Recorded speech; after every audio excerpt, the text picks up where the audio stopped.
All parties Hurriyat conference has appealed to the United Nations to put pressure on India to settle the lingering Kashmir dispute as per the relevant resolutions of the UN Security Council. According to Kashmir Media Service, illegally detained APHC leaders in their separate messages from the jails in Srinagar and Jammu region said the Kashmir dispute between Pakistan and India has become a nuclear flashpoint in South Asia.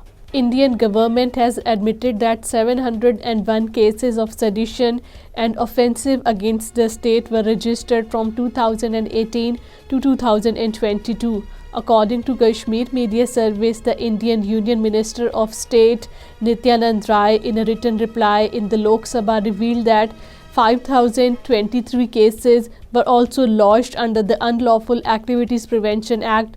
The minister said this during this period, 788 people were arrested and charge sheets were filed against 500 in sedition and offensive against the state cases. A total of 131 people were acquitted also. He said that under the UAPA, 8,947 people were arrested and 6,503 people were named in the charge sheets. A total of 550 people were acquitted.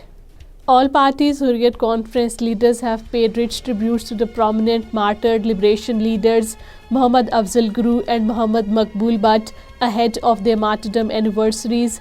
According to Kashmir Media Service, India had sent Muhammad Afzal Guru to the gallows in New Delhi's infamous Tihar jail on 9 February in 2013 in a fake case related to an attack on the Indian Parliament in 2001. Muhammad Maqbool Butt was hanged by India in the same jail on 11 February in 1984 for his role in the Kashmir freedom movement. The bodies of Muhammad Maqbool Butt and Muhammad Afzal Guru remain buried in the premises of the Tihar jail. After the Babri Masjid, Hindutva hordes are hell-bent upon demolishing the several other mosques in India. A report released by the research section of Kashmir Media Service today said the stage has been set by the Modi regime in connivance with the Indian judiciary to convert the historical Gyanvapi Mosque into Hindu temple in Varanasi city.